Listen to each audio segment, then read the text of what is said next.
Assalamualaikum warahmatullahi wabarakatuh. Alhamdulillah. Wassalatu wassalamu ala rasulillah.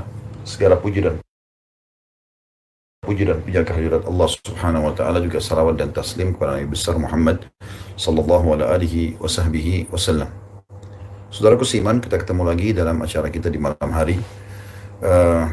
Tentu tanya jawab ya. Yang insya Allah setiap malamnya kita coba untuk membuka tanya jawab bebas. Apapun insya Allah yang berhubungan dengan masalah agama. Kalau Anda butuh tanyakan, maka silakan Anda bertanya. Insya Allah biidnillahi ahad kita coba menjawabnya. Dan tadi Alhamdulillah Allah subhanahu wa ta'ala mudahkan, ada beberapa pengajian kita yang berharap agar tetap berjalan pengajian walaupun ada corona. Dan itu dengan cara tentunya saya tetap live di YouTube dengan kajian rutin. Seperti tadi pagi Alhamdulillah kita sempat mengkaji Sahih Targhib At-Tarhib dalam bahasan hadis, dan juga setelah itu kita live setelah waktu duhur atau Jumat tadi kita live membahas tentang masalah corona dan solusinya, dan kita membahas tadi minyak wangi ya, dan kita membahas 3 tadi, kayu gaharu, cendana, dan juga kasturi. Kemudian juga setelah itu Alhamdulillah kita sempat membahas dan membedah buku Minhajul Muslim tentang akhlak buruk, semoga Allah SWT selamatkan kita darinya, yaitu kezaliman, dan ini sudah kita bahas Alhamdulillah. Baik teman-teman sekalian, insya Allah saya akan coba buka sesi tanya jawab, dan mudah-mudahan insya Allah teman-teman bisa mengajukan pertanyaan langsung baik di Instagram ataupun di YouTube ya. Dan diajak teman-temannya, kerabatnya untuk ikut tonton kalau kita ada acara live. Mudah-mudahan insya Allah bisa menjadi dari Instagram dulu. Assalamualaikum warahmatullahi wabarakatuh. Ustaz izin bertanya, apa fungsi dupa? Dupa bagian daripada wangi-wangian tentunya, bagian daripada wangi-wangian, dan itu dibolehkan ya. Dan Nabi alaihi salatu wassalam pernah menggunakan al-uluwah atau gaharu yang dibakar ya, kemudian mewangikan di sekitar dengan baunya yang wanginya. Dan tadi sudah kita praktekin pada siang atau pagi hari tadi ya, atau siang hari tadi, bagaimana kayu gaharu jenisnya seperti apa dan dibakar di arang seperti apa. Dan dia juga menjadi bahan dasarnya minyak wangi ya. Dupa pun tidak ada masalah selama memang itu baunya wangi. Dan Ibnu Qayyim rahimahullah sudah menyebutkan kalau sesuatu yang wangi itu diperintahkan oleh Allah, dicinta oleh Rasulullah SAW, dan juga disuka oleh para malaikat ya, termasuk diri orang sendiri itu, kalau dia selalu bersih, karena Allah menyukai orang yang bersih. Rasulullah SAW juga, para malaikat mencintai apa yang disukai oleh manusia, termasuk bau-bau wangi tentunya. Kemudian rumah justru yang busuk, yang bau, atau tubuh orang yang tidak dirawat, maka itu justru dekat dengan syaitan ya. Jadi nggak ada masalah. Kalau masalah fungsinya tentu pewangi saja ya, untuk mewangikan dan membuat lebih segar ya. Dan sudah kita sebutkan tadi, kalau minyak wangi yang ada kandungan manisnya ya, kalau dicium itu seperti manis ya, kita merasa nyaman dan sejuk, seperti itulah. Selanjutnya pertanyaan, kalau afdalnya iya.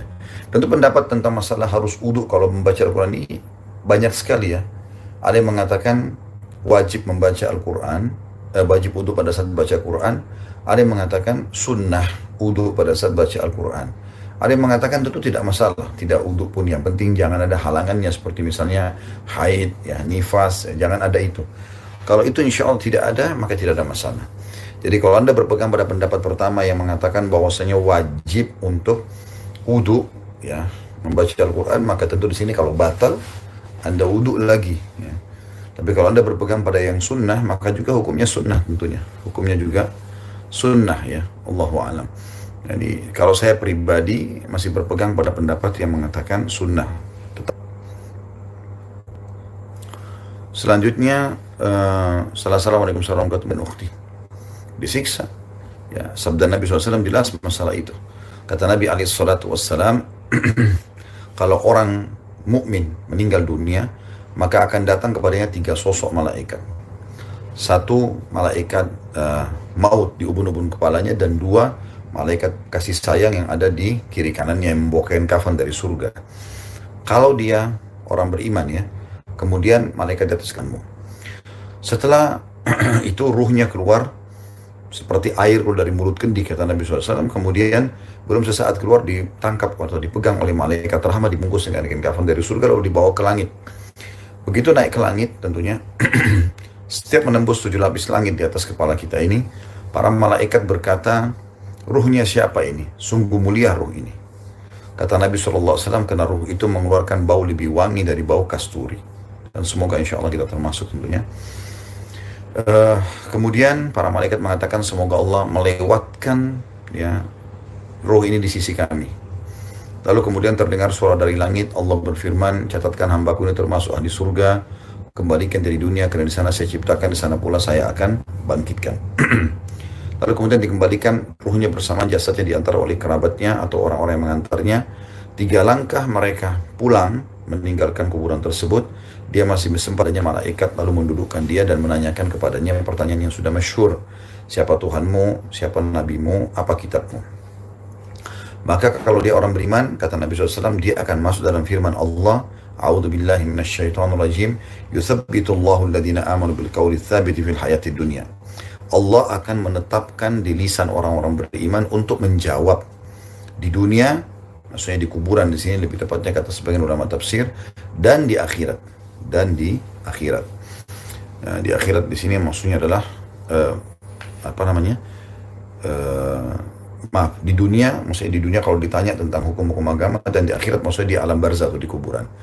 Kemudian dibukakan baginya setelah dia jawab dengan sangat mudah 3 pertanyaan tersebut, siapa Tuhanmu, siapa Nabimu, apa kitabmu. Maka setelah itu dibukakan baginya pintu neraka, dan dia ketakutan melihat neraka itu karena sangat panas dan tercium bagi dia bau busuknya. Kemudian malaikat mengatakan, lihatlah dari apa Allah sampai kepadanya bau wanginya. Kemudian dia gembira, kata malaikat, ini tempat kau sekarang dan kau akan kekal abadi di dalamnya.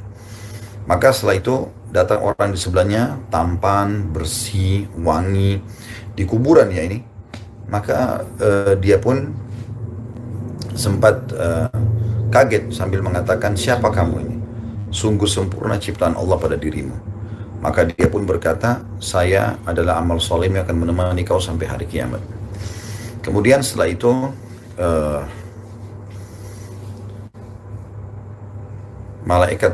orang tersebut mengatakan, saya amal soleh akan menemani kau sampai hari kiamat.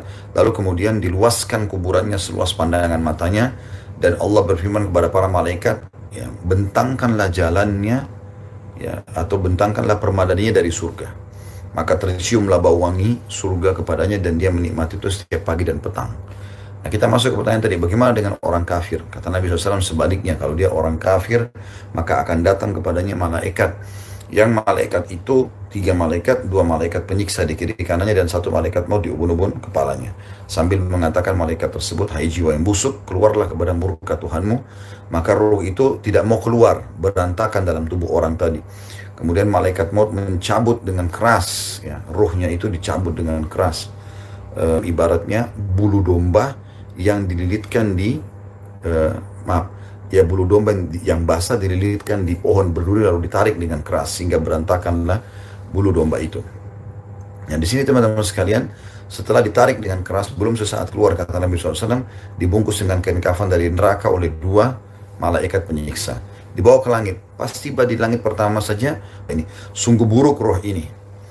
Nah, karena roh itu kata Nabi SAW mengeluarkan bau yang lebih busuk daripada bau bangkai. Wa na'udzubillah. Kemudian setelah itu, ya, terdengar suara dari langit. Allah berfirman, catatkan hambaku ini termasuk penghuni neraka, kembalikan dari dunia, di sana saya ciptakan, di sana pula saya bangkitkan. Maka diantarlah bersamaan dengan jenazahnya, diantar tuh jasadnya diantar oleh kerabatnya atau orang-orang yang dekat dengan dia. Begitu dia tiba, atau begitu 3 langkah orang yang mengantar, akan datang malaikat mendudukkan dia lalu berkata kepadanya, menanyakan kepadanya, siapa Tuhanmu, siapa Nabimu, apa kitabmu. Kalau dia orang kafir, jawabannya dalam hadits adalah innama aqulu kama kana yaqulun nas. Saya nggak tahu, saya cuma ikut-ikut dulu orang mengatakan apa. Maka dibukakan baginya pintu surga, dan dia kagum dengan bau wanginya, dia kagum dengan pemandangan indahnya, taman-tamannya dan segala macam. Maka malaikat mengatakan, lihat dari apa kau haramkan dirimu. Lihat dari apa kau haramkan dirimu. Baginya pintu neraka. Sampailah kepadanya panasnya neraka itu dan bau busuknya. Maka malaikat mengatakan, lihatlah, ya, ini tempat kau sekarang dan kau akan abadi di dalamnya. Maka setelah itu teman-teman sekalian, akan datang dalam dua riwayat Bukhari. Yang pertama, malaikat yang tidak punya pendengaran dan penglihatan. Bagaimana Allahu a'lam, kita tidak tahu. Kita imani saja. Maka malaikat ini akan datang, kemudian membawa sebuah besi, yang kalau besi ini seluruh jin dan manusia bergabung untuk mengangkatnya atau membaliknya, mereka tidak akan mampu karena beratnya, ya. Maka dihantamkanlah kepada si mayit ini, hancurlah dia, kemudian diutuhkan lagi. Begitu terus sampai menjelang hari kiamat. Kemudian riwayat yang lain adalah Allah membuat dinding kuburannya menghimpit tubuhnya sampai tulang rusuknya seperti ini. Setelah itu, ya, hancur lebur, lalu kemudian diutuhkan lagi. Dan sebagian ulama mengatakan digabungkan kedua siksaan ini, cambukan yang menghancurkan dan juga himpitan kuburan yang menghancurkan tulang rusuk. Kuburannya lubang dari lubang neraka, ya. Mohon maaf saya jelaskan agak panjang karena memang hadis ini sayang kalau kita potong hanya menjelaskan orang-orang di alam barzah sana. Dan selanjutnya di cerana, jazakumullah khairan. Ini sesuatu yang daruriyat, ya, maksudnya kita nggak bisa lagi negosiasi soal seperti itu karena darurat, ya. Keberadaan dia sebagai perawat dibutuhkan, ya, mirip dengan kasus bagaimana kalau dokter kandungan laki-laki, kan gitu, itu perawatan, ya, itu agak sulit kita untuk keluar daripada itu. Yang penting tentu bukan tersingkap auratnya. Saya yakin sekarang malah makin tertutup, ya. Allahu a'lam. Setahu saya insya Allah tidak ada masalah, khusus masalah ini, ya, khusus masalah ini.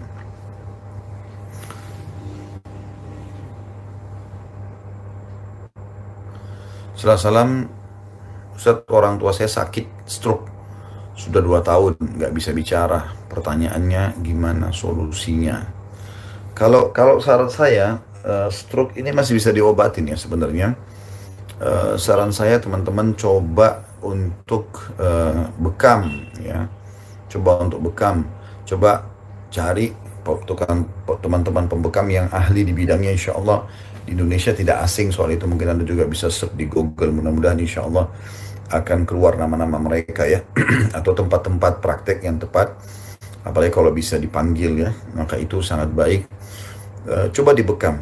Kalau yang ahli di bidangnya insya Allah dia bisa bekam di titik-titik tertentu yang mudah-mudahan terapi ini bisa menyembuhkan, karena Nabi SAW memastikan masalah itu.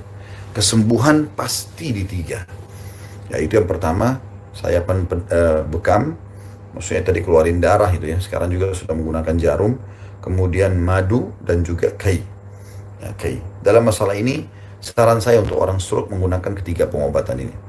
Jadi dia bekam, terutama di hari-hari sekarang, ya. Insya Allah kalau tanggal hijriyah sesuai dengan pertanggalan Indonesia, ya, 17 Syaban, maka hari ini Anda bisa bekam, atau 19 atau 21. Kemudian Anda konsumsikan madu beliau setiap saat.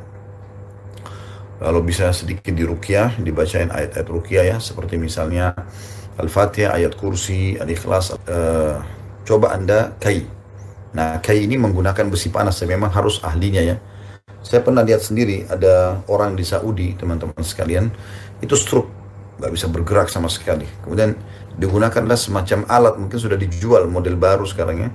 Jadi dia itu sudah panas besinya, terus dititikkan, Allah tabarakallah, sekian lama nggak bisa bergerak, tiba-tiba bergerak, tidak bisa ngomong, tiba-tiba bisa ngomong, ya. Juga tidak ada salahnya teman-teman coba terapi dengan fasdu, ya, dengan fasdu. Itu insya Allah bi'idznillah nanti mudah-mudahan bisa membantu, ya. Seperti itulah. Kalau itu yang ditanyakan, ya, bagaimana mengobatinya, ya. Tapi kalau yang penanya maksudkan di sini adalah solusi dalam ibadah, karena sini tidak dirincikan apa yang diharapkan. Kalau Anda maksudkan dalam masalah ibadah, stroke, misalnya bagaimana sholatnya, misalnya, itu masuk dalam sabda Nabi SAW, "U'budullah mastata'tum." Sembahlah Tuhan Allah kalian semampu kalian. Seperti itulah, ya. Jadi dia mampunya sambil baring, dia tidak bisa juga, atau dia bisa bergerakkan anggota tubuhnya semampunya, itu yang dilakukan. Kalau dia tidak bisa, maka walaupun dengan isyarat mata, insya Allah cukup, ya. Baik, selanjutnya pertanyaan.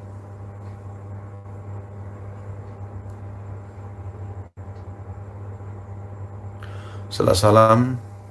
Saya mau tanya cara akikah di saat wabah.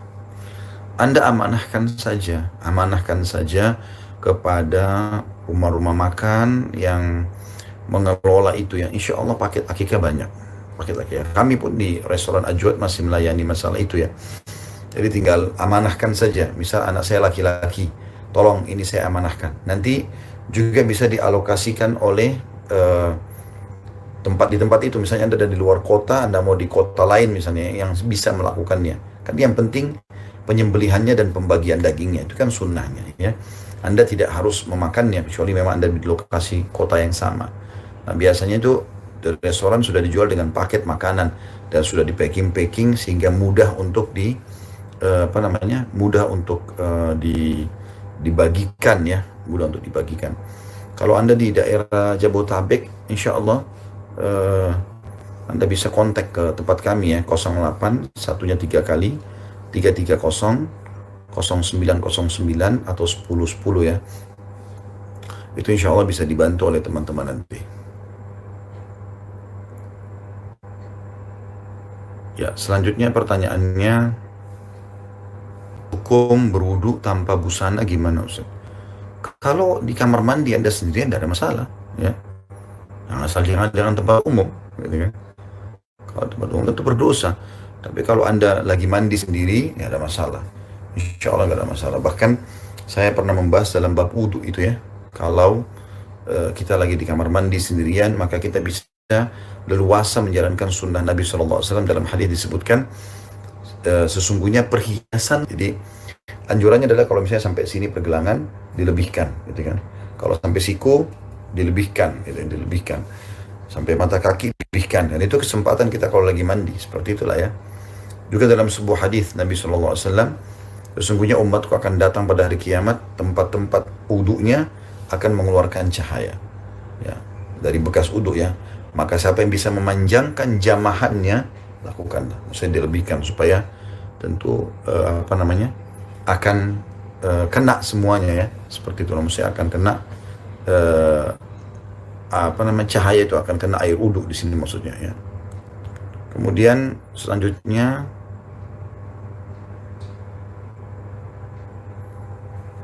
seberapa besar pengaruh siwak untuk wabah ini? Saya tidak tahu kalau maksud pengaruh dalam arti kata menyembuhkan ya. Tapi insya Allah nanti akan ada bahasan khusus masalah siwak. Dia lebih kepada masalah gusi dan gigi ya. Makanya saya belum fokus untuk membahas itu. Kita masih memilih beberapa tema-tema yang berhubungan dengan makanan dan minuman dulu insya Allah ya. Tapi siwak ini bagian daripada syariat. Kalau Anda tahu, kalau Anda tanya seberapa besar pengaruhnya atau kewajiban seorang muslim ya. Dalam arti kata ini kewajiban bukan wajib yang berdosa kalau ditinggalkan ya. Artinya kepedulian dia seorang muslim terhadap siwak, maka saya akan jawab itu harus sangat besar ya. Dan zaman sekarang kalau kita tidak ada siwak, maka kita bisa ganti dengan sikat gigi ya. Kita niatkan begitu. Karena memang ini sangat dianjurkan ya. Kalau saya tanya kepada Anda berapa kali Anda sikat gigi sehari, mungkin Anda akan menjawab kalau yang bersih itu 3 kali, karena sampai 5 kali sehari gitu kan. Jadi mungkin dia sikat gigi pagi pada saat dia mau aktivitas, mungkin siang hari selepas makan, mungkin malam sebelum tidur ya dia sikat gigi juga. Maka ini yang biasanya umum orang lakukan. Tapi apakah Anda tahu teman-teman sekalian, dalam Islam kita disuruh untuk menggunakan siwak ini sampai puluhan kali dalam sehari. Kalau Anda mau tahu kenapa, Anda dengarkan hadisnya ya. Bagaimana Nabi alaihi salatu wassalam mengatakan, kalau aku tidak menyulitkan umatku, aku akan perintahkan mereka bersiwak setiap kali mau sholat. Jadi bersihkan mulut gitu kan. Apalagi memang kandungan siwak itu sangat bagus buat kekuatan gigi dan juga gusi ya, seperti itulah. Maka Nabi alaihissalam mengingatkan masalah itu. Sekarang kalau kita di setiap kali mau sholat dianjurkan untuk bersiwak. Kita hitung sholat wajib saja sudah 5 kali ya. Subuh, duhur, asar, maghrib, isya, kan gitu, 5 waktu sholat. Berarti 5 kali kita sikat gigi lah istilahnya. Kemudian juga kita belum bicara sholat sunnah. Misal sholat ada qobliyah subuh ya, berarti sudah tambah 5 waktu sholat, subuh, duhur, asar, maghrib, isya, tambah qobliyah subuh berarti sudah 6. Kemudian ada 4 rakaat sebelum duhur, ya, sunnah Nabi. Maka ini berarti 2 kali lagi bersiwak, berarti sudah 8 kali ya. Ada 4 rakaat sesudah duhur, berarti sudah 10 kali. Karena 2 rakaat salam, 2 rakaat salam, berarti 2 kali bersiwak. Dan ada 4 rakaat sebelum asar, berarti sudah 12 kali. Ada 2 rakaat sebelum maghrib, ya, berarti sudah 13 kali. Kemudian ada 2 rakaat sudah maghrib, itu berarti 14 kali. Dan juga ada 2 rakaat setelah isya, berarti 16 kali. Itu dalam sholat wajib dan sholat yang menyertainya atau rawatib, qobliyah dan ba'diyahnya. Belum kita bicara masalah sholat duha. Ya. Minimal 2 rakaat, maksimal 12 rakaat. Kalau kita ambil 12 rakaatnya, tambah 6 sekitar 22 kali. Kemudian juga sholat malam, ya. Ada 8 rakaat sholat malam, berarti 4 kali bersiwak, karena 2 rakaat salam, siwak lagi, 2 rakaat salam, siwak lagi. Dan witir 21. Ya, berarti Anda kurang lebih bersiwak ya di sholat malam itu, di tahajudnya 4 kali, di witirnya 2 kali, berarti 6. 22 tambah 6 sudah 20 sholat wudhu, ya, belum sholat taubat. Jadi banyak sekali. Ada hadis Nabi SAW juga yang lain, siap setiap kali mau wudhu. Jadi, ya. Belum lagi hadis Nabi SAW yang berbunyi,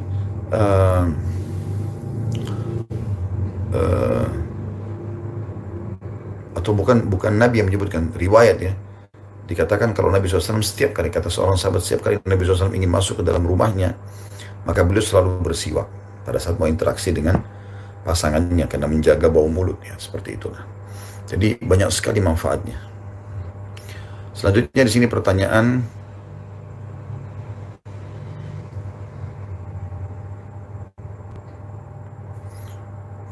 bagaimana cara menguatkan ingatan? Mohon jawabannya Ustaz. Terima kasih.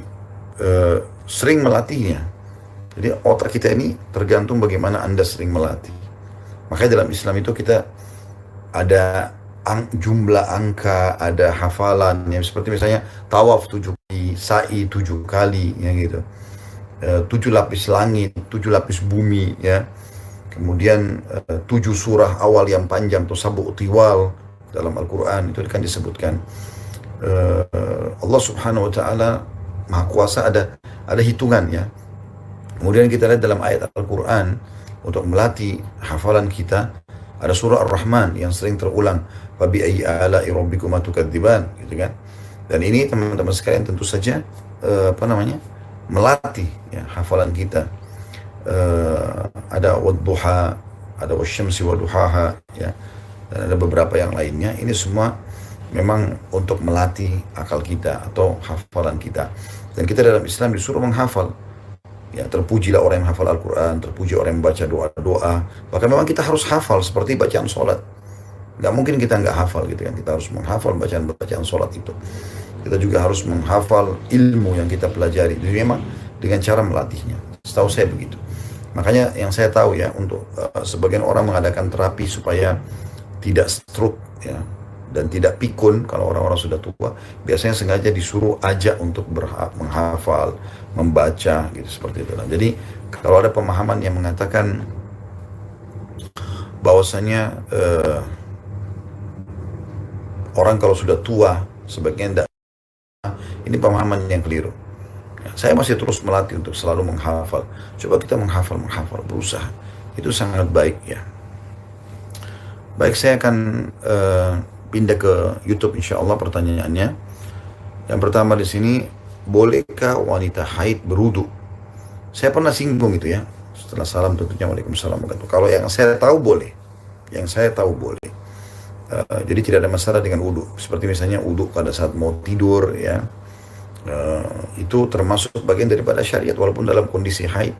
Ya, walaupun dalam kondisi haid, karena pernah Umar bin Khattab bertanya kepada Nabi alaihi salatu wassalam, ya Rasulullah, semalam saya dalam kata Umar tertidur sebelum mandi, maksudnya mandinya nanti subuh ya, nanti subuh. Maka Nabi SAW mengatakan tidak masalah, asal kau wudhu dulu sebelum tidur. Padahal Umar dalam kondisi junub ya. Di sini boleh junub wudhu baru tidur, nanti menjelang subuh baru mandi. Berarti kan di sini wudhunya bukan untuk sholat ya, tapi wudhu sebelum tidur. Jadi walaupun wanita haid, kami sarankan tetap untuk berwudhu. Jadi nggak ada masalah dengan itu insya Allah. Kenapa dosa musyrik atau murtad sangat kejam? Katanya Allah Maha Pengasih dan Penyayang. Semoga Ustaz bisa membantu saya menjawab pertanyaan dari suami saya. Eh, kita tidak bisa membahasakan kejam, ya. Tegas, iya. Beda. Kejam itu kalau manusia itu ya, dia tonjok sana sini, cungkil mata orang, dia merusak badan orang. Jadi dia kelihatan itu kejam. Kayak misalnya ada orang menyembelih hewan dengan cara sopan dan santun, sebagaimana Islam diajarkan, tapi misalnya dia sengaja memukul kepalanya, dia membunuhnya pelan-pelan dengan cara dikuliti dalam kondisi hidup. Ada hukuman kejam dalam Islam, tapi yang ada tegas. Kenapa Allah Subhanahu wa taala tegas bagi dosa musyrik? Apakah Anda tahu apa itu musyrik? Musyrik itu istilah atau ismu fa'il dari orang yang melakukan kemusyrikan. Dan syirik diambil dari kata-kata syaraka yusyariku, ya, artinya mengikut sertakan, mempartnerkan. Allah Subhanahu wa taala sangat marah kalau dipartnerkan dengan makhluknya. Allah tidak mau. Makanya dikatakan di dalam surah An-Nisa, a'udzubillahi minasyaitonirrajim, innallaha la tidak pernah atau tidak pernah memaafkan dosa syirik, dan Allah masih memaafkan dosa selain syirik. Maksudnya kalau dia meninggal tidak sempat bertaubat, maka di hari kiamat nanti semua dosa-dosa selain syirik dan kekufuran masih bisa dimaafkan. Tapi dosa ini tidak dimaafkan oleh Allah Subhanahu wa taala karena Allah marah.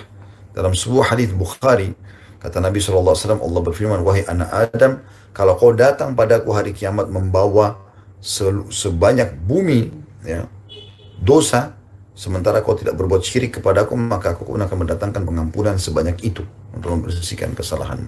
Memang Allah marah karena Allah tidak suka dengan itu. Allah tidak suka dipartnerkan dengan makhluknya. Itu sebabnya kenapa sangat tegas masalah hukum seperti ini. Justru ini haknya Allah SWT. Sekarang misal teman-teman atau penanya ini sekarang, Anda sekarang misalnya Anda ini ada di satu perusahaan, dan perusahaan itu teman-teman sekalian, pemiliknya punya peraturan. Apa peraturan pemiliknya? Dia mengatakan tidak boleh, misal tidak boleh pegawai punya dualisme dalam bekerja. Misal bekerja di sini dan bekerja di perusahaan lain. Sudah akadnya jadi sini. Pemilik perusahaan orangnya lembut, baik, santun, macam hal. Apakah kita mengatakan bahwasanya owner perusahaan itu kejam hanya karena tidak mengizinkan kita kerja di tempat lain? Ada dua. Jadi nggak bisa kita mengatakan karena Allah Subhanahu wa taala melarang syirik dengan tegas berarti ini kejam. Enggak. Atau ini tidak ketemu dengan sifat Allah yang Maha Pengasih lagi Maha Penyayang. Tentu saja tidak. Itu adalah hak kausalitasnya Allah. Ada pertanyaan, apakah Universitas Islam Madinah gratis? Tentu saja gratis. Ya. Beasiswa. Asal Anda diterima di sana insya Allah, maka itu gratis.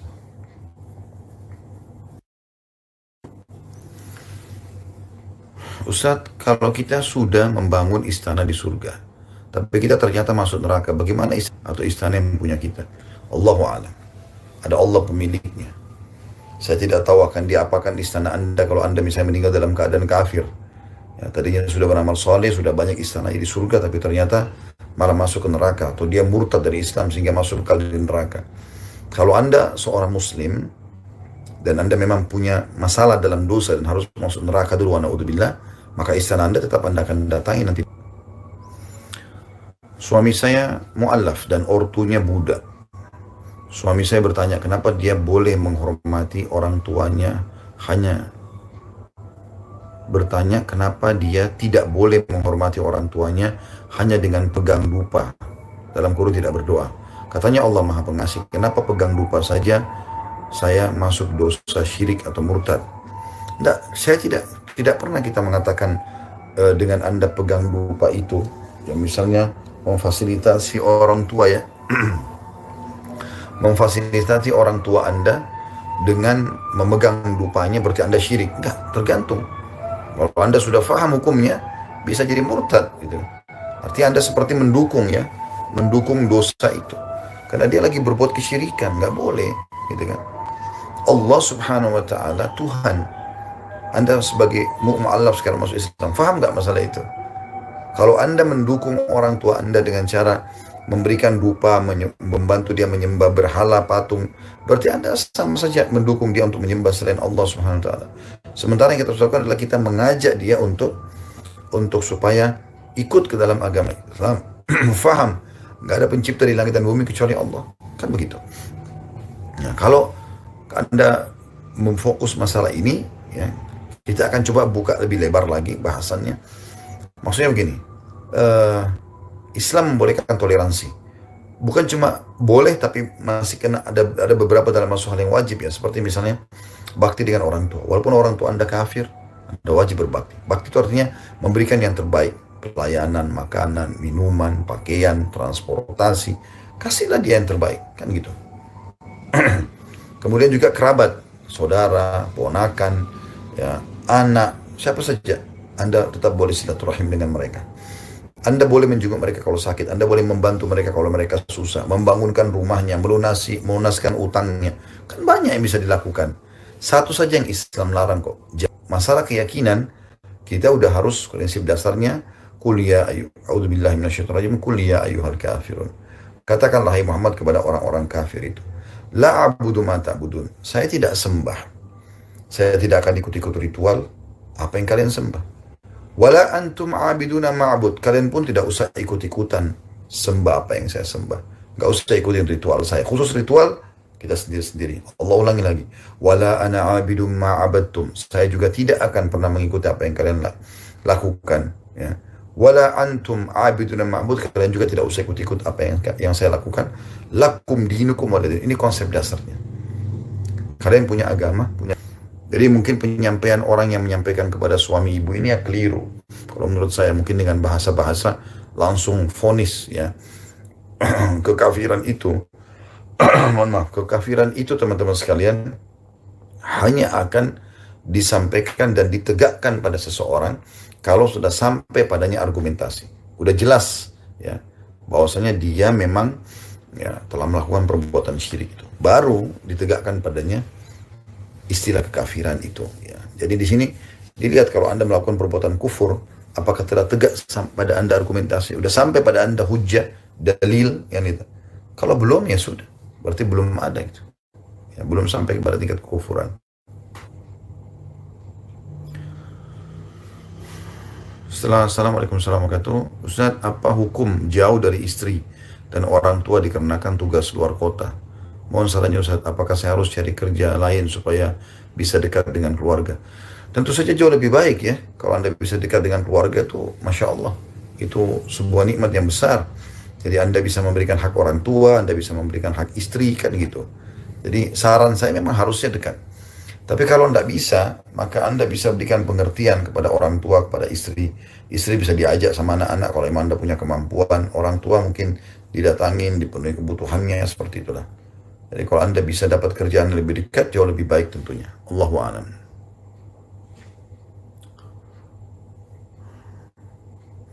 Mohon nasihatnya Ustaz mengenai seseorang yang suka mendengarkan ceramah namun kurang dalam mempraktikkan di kehidupan sehari-hari. Misal paham ilmu berbakti kepada orang tua tapi nyatanya suka membantah orang tua. Ini kita rincikan dulu.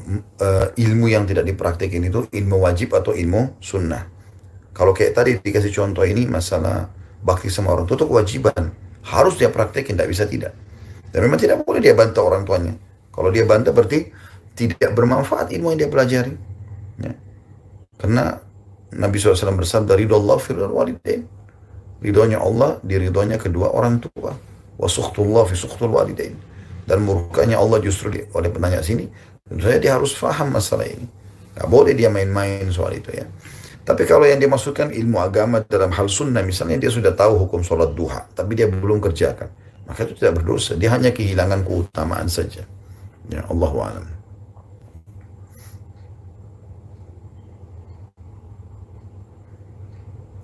Saya berharap teman-teman sekalian kalau sedang bertanya, jangan disebutkan nama perusahaannya ya, atau nama individu misalnya.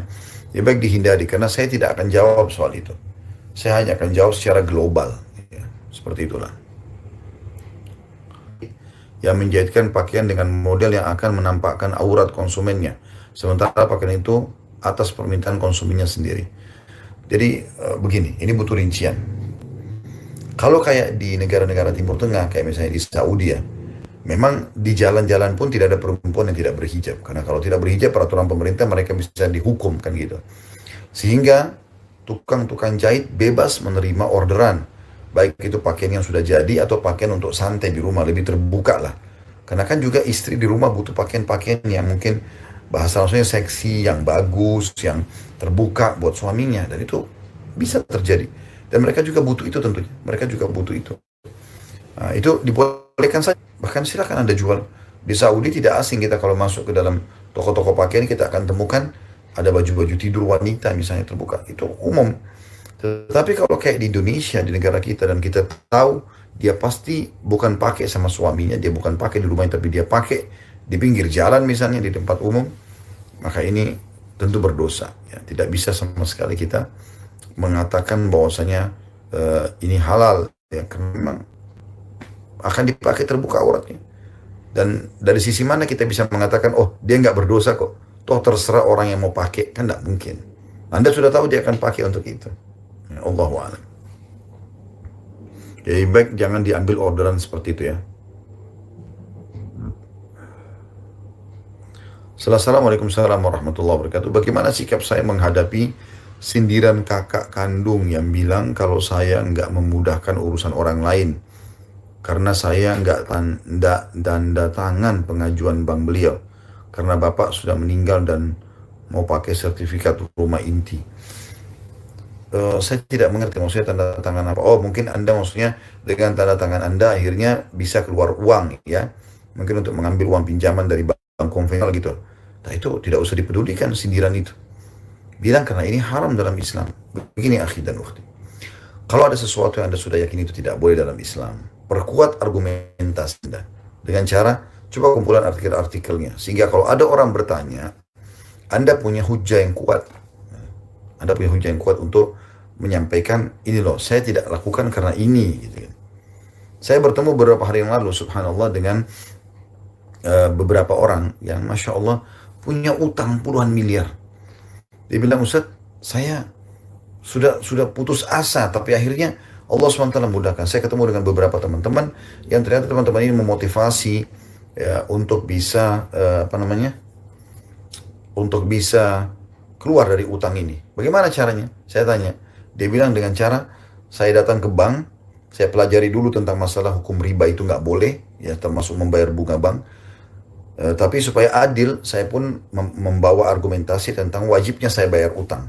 Maka saya menghadap ke bank, waktu itu dia bilang di bank BCA, dia bilang saya menghadap, kemudian saya bilang, saya ini muslim, saya wajib bayar utang, tapi saya nggak wajib bayar bunga.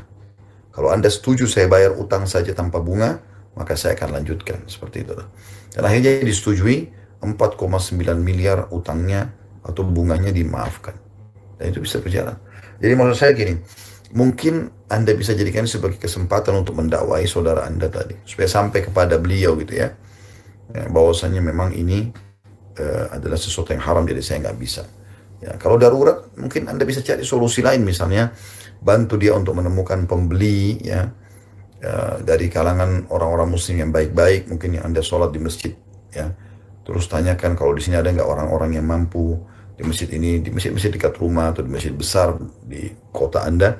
Dan coba mungkin itu biasanya ada orang-orang muslim yang baik, yang dermawan bangun masjid itu misalnya, maka coba ya supaya bisa minta bantuan, mungkin dia bisa beli atau dia bisa pinjam.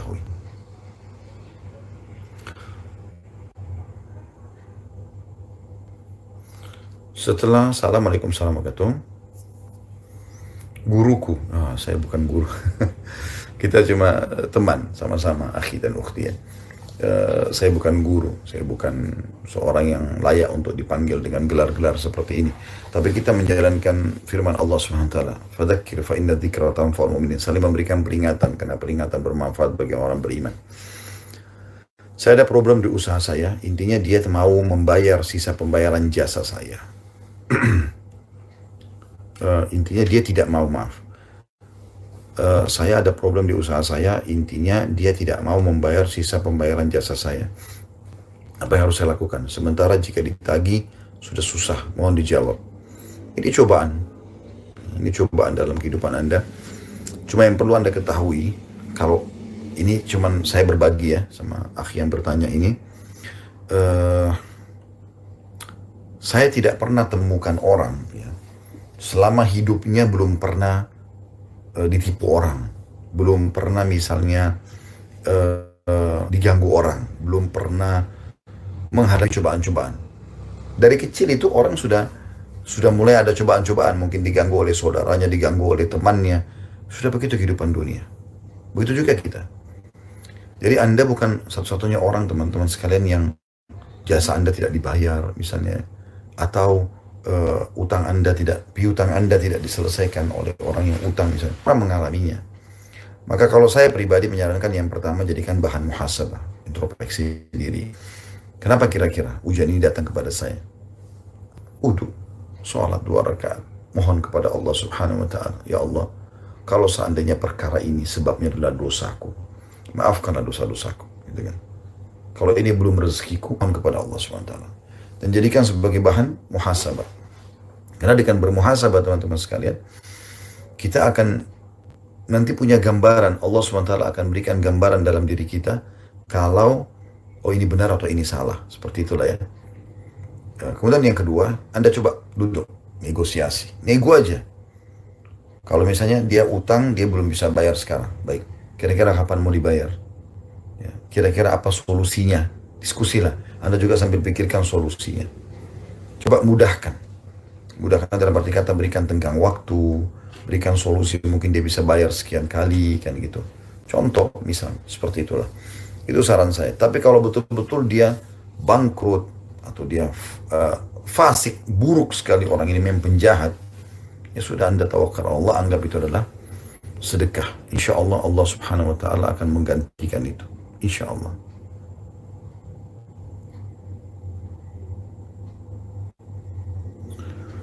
Saat saya bekerja di leasing mobil sebagai kolektor, bagaimana menurut Ustaz tentang pendapatan gaji saya di leasing? Jika saya membeli makan untuk anak dan istri, itu haram atau halal Ustaz? Kira-kira Anda mau saya jawab apa ini? Ya, kalau Anda betul-betul Allah Subhanahu wa taala menggerakkan hati Anda ingin mengetahui hukum apa adanya, mau tahu ini boleh atau tidak ya, maka insya Allah Anda akan bisa menerima jawaban yang akan saya sampaikan. Tapi kalau Anda memang dasarnya berat dalam bertanya, maka apapun jawaban saya tidak akan bermanfaat kan gitu. Kalau Anda bekerja di leasing dan memang ini adalah cicilan dengan akad ribawi, bukan akad syar'i, maka Anda haram. Jelas haram itu. Ya, karena Anda membantu orang-orang untuk membayar dengan cara ribawi, gitu kan. Atau kadang-kadang bahkan bisa menyita benda yang sudah dibayar oleh orang-orang, sementara dia mungkin masih bisa ada solusi ya.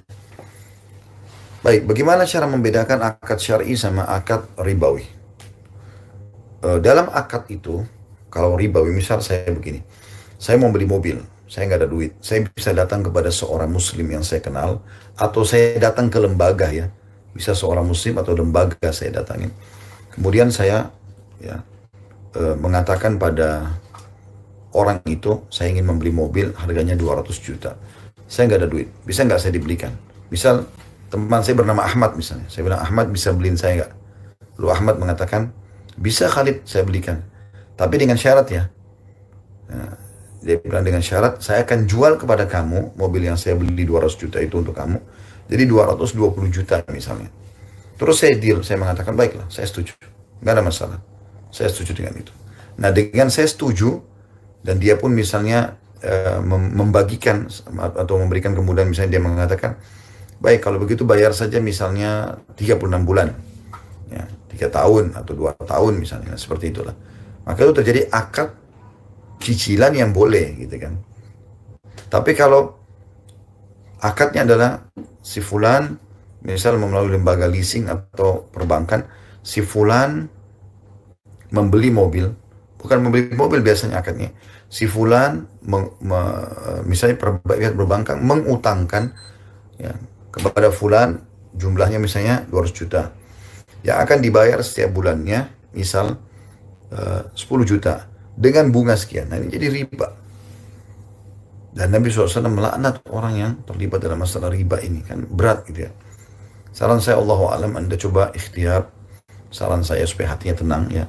Coba mohon kepada Allah Subhanahu wa taala agar dibukakan pintu-pintu rezeki. Karena teman-teman, kita nggak akan bisa keluar dari sesuatu yang haram, terutama masalah ribawi ini luar biasa. Makanya Allah gambarkan adha'afun mudha'afah. Adha'afun mudha'afah itu maksudnya berlipat-lipat, karena itu sifatnya riba. Sifatnya riba begitu. Dia berlipat-lipat ya. Makanya orang kalau punya kalkulator misalnya, dia berhasil mencicil walaupun baru 2-3 kali. Maka sudah ditawarkan lagi utang, tawarkan lagi utang. Memang orang akan terlibat di situ. Sekali kena, akan kena, akan kena, akan kena. Kan susah. Ya. Makanya dilarang. Alangkah baiknya Anda membuka pintu yang baik ya. Dengan ikhtiar insya Allah. Anda coba cari tempat kerja yang lain. Mudah-mudahan bisa menjadi lebih berkah ya. Dan saya juga ikut mendoakan dalam masalah ini tentunya. Baik, saya akan bacakan pertanyaan selanjutnya. Saya pindah di Instagram lagi.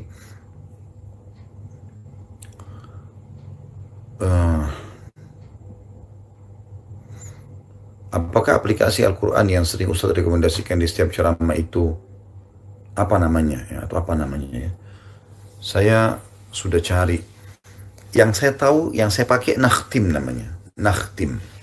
Nun, kha, ta, mim. Nakhtim. Warna hijau tulisan bahasa Arab. Coba dibuka insya Allah. Habis ini Anda akan dapat itu. Mudah kok. Ya. Yang penting ingat logonya warna hijau ya. Karena dia cukup banyak itu. Assalamualaikum warahmatullahi wabarakatuh. Bagaimana cara supaya buat pengadaian atau titip gadai syariat? Kalau titip, ya, maka namanya titipan tidak boleh ada hal-hal ya. Lillahi ta'ala, mirip dengan utang. Jadi kita mencari pahala di situ ya. Tapi kalau Anda maksudkan di sini gadai, dalam arti kata jaminan, misal mau pinjam uang 1 miliar rupiah, saya punya barang tapi saya nggak punya uang. Saya punya sawah misalnya, atau saya punya tanahnya nilainya misalnya 2 miliar. Lalu saya kasih ya, saya kasih misalnya 1 miliar ini 1 miliar nih ya. Saya butuh 1 miliar, ini tanah saya 2 miliar.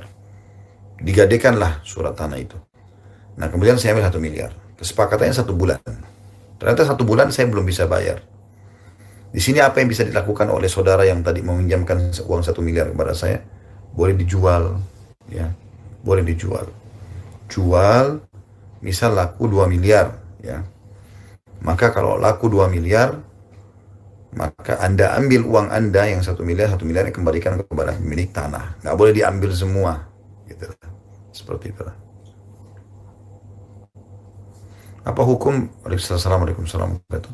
Apa hukum bagi orang yang meminta bimbingan atau belajar ilmu agama, tapi guru tersebut meminta biaya? Ya. Setahu saya tidak ada masalah, nggak ada larangan dalam masalah itu ya. Kita mengambil bayaran dari situ. Jadi semua guru agama boleh saja.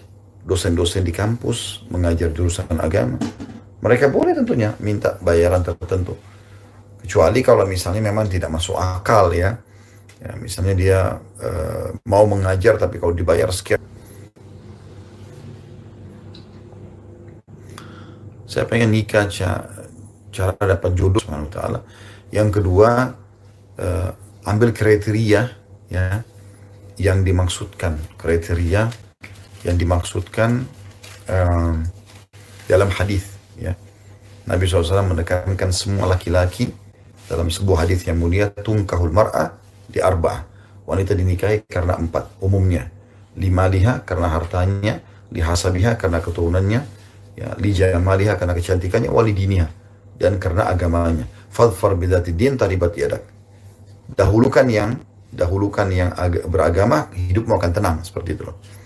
Begitu juga wasiat Nabi SAW untuk para wanita dan walinya, idza ja'akum man tardawna dinahu wa khuluquhu fazawwijuh.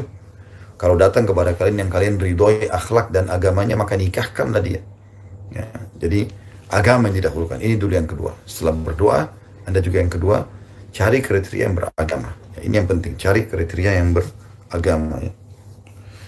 Teman-teman sekalian, setelah cari kriteria yang beragama, tentunya, maka Anda pindah yang ketiga, usahakan tidak terlalu idealis.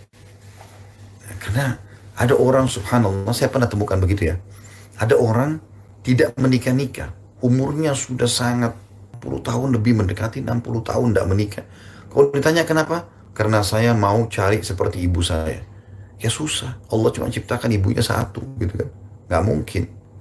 Jadi nggak usah terlalu idealis.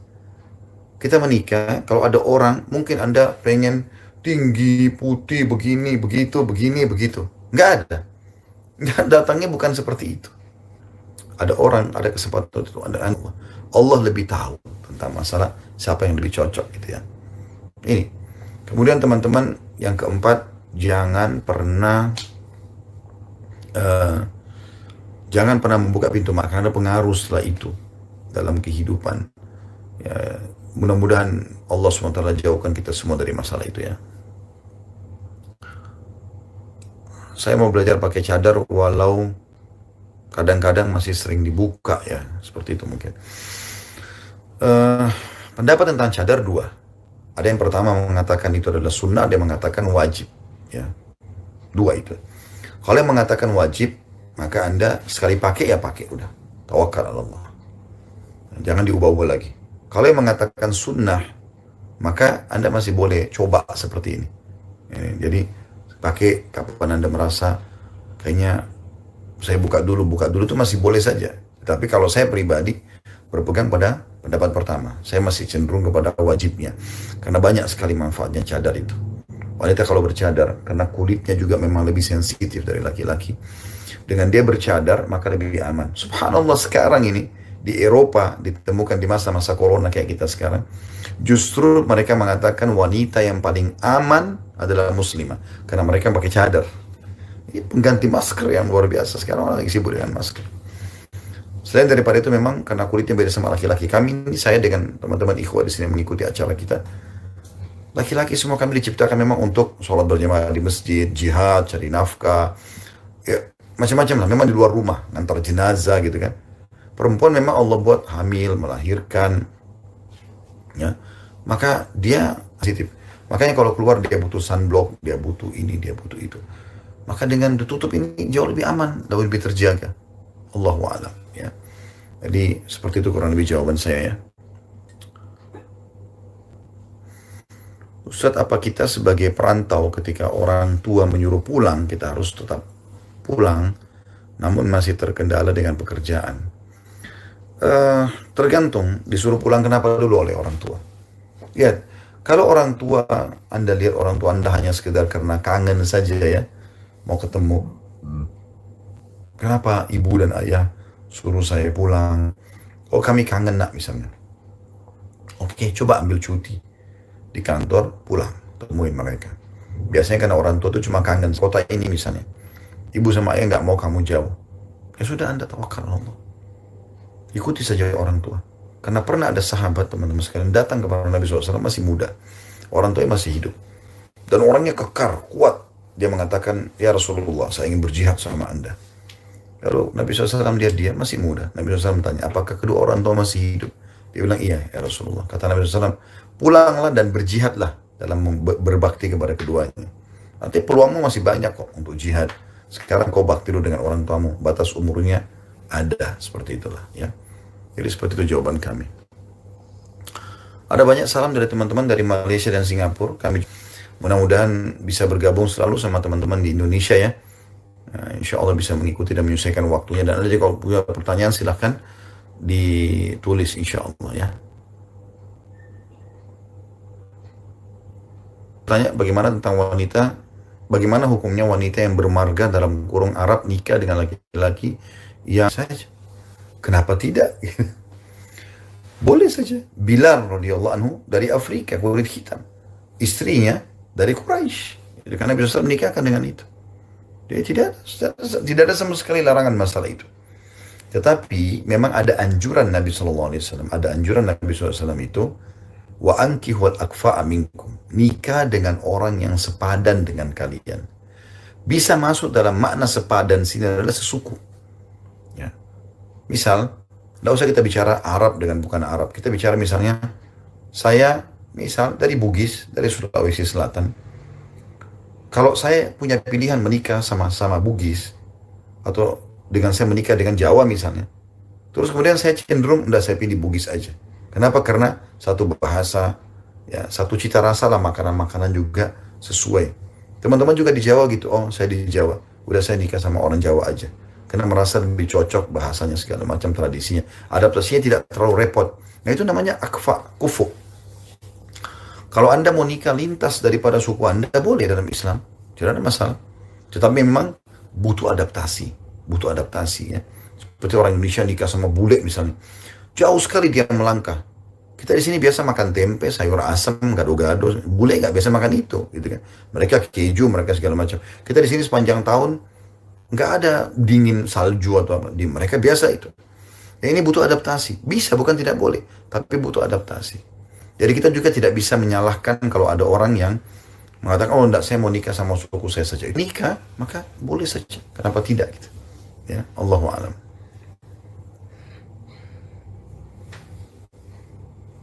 Ustaz, bagaimana hukumnya menjadi perias pengantin? Apakah penghasilannya halal? Ini juga butuh dirincikan. Butuh dirincikan. Kalau Anda lakukan itu terbuka, ya itu terbuka auratnya segala macam, nggak boleh. Tapi kalau Anda lakukan tidak terbuka itu, dalam arti kata memang kayak muslimah, ya, atau Anda merias dan memang Anda khususkan, kayak sekarang kan ada pernikahan-pernikahan dengan syariat, maka atau syar'i lah istilahnya, nah, itu nggak ada masalah. Kalau jauh maksud saya. Jadi kalau Anda pasti misal sengaja memang membuka baju-baju terbuka, Anda buka umum, riasin semua orang, akhirnya dia tampil di depan semua laki-laki dengan cantiknya dan segala macam, jadi fitnah, maka ini saya khawatirkan malah Anda terlibat dalam dosa itu ya. Maka lebih baik jangan. Allahu a'lam. Ini saran saya saja. Ya, tentu Anda punya hak untuk bertanya kepada orang lain ya. Ini karena saya yang ditanyakan, maka saya menjawabnya seperti itu. Baik teman-teman sekalian, pertanyaan mungkin saya buka dua pertanyaan terakhir ya. Karena sudah sekitar 1 jam kita bersama insya Allah. Saya akan bacakan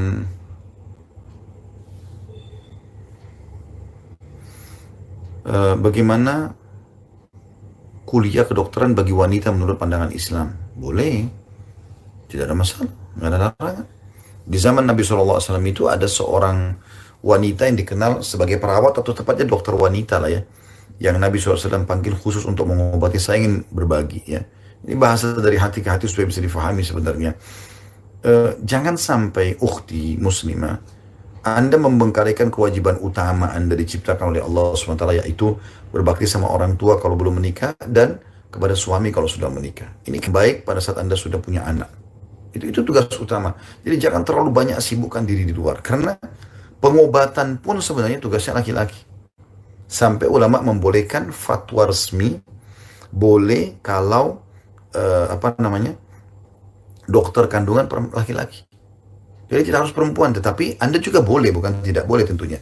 Tapi jangan sampai membengkalikan kewajiban utama. Karena banyak orang, wanita jadi wanita karir.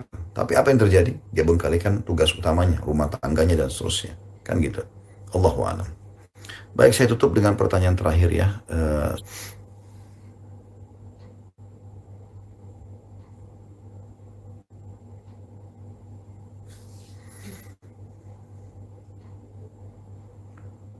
Ustadz, kalau ada yang utang nggak dikasih, dosa nggak?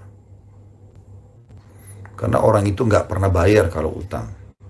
Kalau Anda sudah tahu pasti dia memang tidak mau bayar utang, ya sudah pasti itu ya. Dalam arti kata pernah dia utang sama Anda, tapi memang dia nggak bayar, Anda boleh nolak.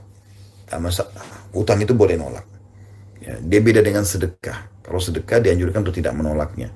Tapi kalau Anda sudah pernah utangkan ternyata dia menipu dan segala macam, Anda punya hak mengatakan saya tidak bayar, saya tidak kasih lagi utang maksud saya. Yaitu Allah alam yang saya tahu. Insya Allah tidak dosa. Tapi kalau seandainya Anda cuma tebak-tebak, kayaknya orang ini nggak bayar nih, kayaknya gitu kan. Nah kalau seperti ini teman-teman sekalian, maka Anda tidak boleh. Karena mengutangkan orang ini bagian daripada ibadah. Coba sesekali teman-teman tulis search di Google, keutamaan mengutangkan orang. Besar sekali itu. Di antara hadis kata Nabi SAW, siapa yang mengutangkan orang, atau memberikan tenggang waktu, atau memaafkan orang pada hari kiamat nanti, amalnya sedikit. Amalnya sedikit. Ya. Kira-kira ada amal nggak yang bisa ya, mengimbangi ini? Maka dia mengatakan sepertinya tidak ada. Coba ingat kata malaikat. Dia coba ingat, nah dia mengatakan apa? Oh iya, seingat saya hanya untuk menagih utang. Dan saya bilang, kalau seandainya kau ketemu orang mampu, maka ambillah dari dia. Kalau ketemu orang yang tidak mampu, maafkan saja. Kata malaikat, itulah amalmu. Dan karena itu semua dosanya dimaafkan. Ya, bayangkan luar biasa gitu kan. Jadi keutamanya banyak dan masih banyak keutamaan-keutamaan yang lain tentunya. Allahu a'lam. Ya. Itu saja teman-teman sekalian. Mohon maaf saya harus mengundurkan diri. Insya Allah kita ketemu lagi di esok hari. Besok kita akan ada lanjutan bahasan kitab Sahih Hadis Qudsi ya. Sekitar jam 10.30 pagi insya Allah bi'inillah sampai selesai nanti. Dan seperti biasa malamnya akan ada lanaknya di rumah, bisa ditulis, nanti bisa diajukan insya Allah. Dan saya mohon maaf bagi teman-teman yang belum sempat saya baca pertanyaannya, bukan bermaksud ya, tapi memang tadi saya pilih secara teracak pertanyaan tersebut, dan mudah-mudahan jawaban yang sudah saya sampaikan sudah bisa mewakili bagi teman-teman yang belum terjawab pertanyaannya atau yang belum juga bertanya ya. Mudah-mudahan bisa kita ambil sebagai ilmu. Kalau ada benar pasti dari Allah, kalau ada salah dari saya mohon dimaafkan. Saya mengajak teman-teman untuk terus mendukung channel kita ini, baik di Instagram ataupun di YouTube. Jangan lupa Anda ajak teman-teman untuk bergabung dan jadikan ini sebagai amal jariah. Mungkin dari satu ayat, satu hadis, sebuah cerita yang kami sampaikan ternyata menyentuh hati dia dan akhirnya dia berubah. Saya pernah menemui, bukan cuma pernah, memang berulang kali saya temuin banyak anak-anak muda. Pernah di Bandung, saya tutup dengan ini. Saya turun dari masjid, ya, habis tablik akbar di Masjid Trans waktu itu. Ada satu anak muda, dia tunggu di bawah tangga. Jadi tangganya cukup tinggi, saya turun. Setiap saya ke kanan, dia menghalang. Ke kiri, dia menghalang. Terus saya tanya, kenapa akhi? Dia bilang, Ustadz bisa saya peluk nggak? Ya, ini seorang laki-laki. Kemudian dia pelukan sama saya. Dia sambil nangis dari saking. Saya tanya, kenapa? Dia bilang, saya dikira orang gila Ustadz. Gara-gara saya mengikuti ceramah antum, saya berubah gitu kan. Saya berubah. Dan Alhamdulillah, saya baru saja menikah. Waktu itu 21 tahun kalau nggak salah. Dan dia sambil nangis, sambil dia juga tertawa mengatakan, dan saya ingat terus perkataan antum, kenapa belum nikah, apa tunggu dajjal gitu kan. Artinya hadis, sebuah ayat, kisah, mungkin Anda mengajak teman untuk ikut dalam itu kan jadi amal jariah buat Anda semua. Allahu a'lam. Jadi terima kasih sekali lagi waktunya, dan kita ketemu lagi di esok hari insyaallah. Kalau ada benar dari Allah, kalau ada salah dari saya mohon dimaafkan. Subhanakallahumma bihamdika asyhadu an la ilaha illa anta astaghfiruka wa atubu ilaik.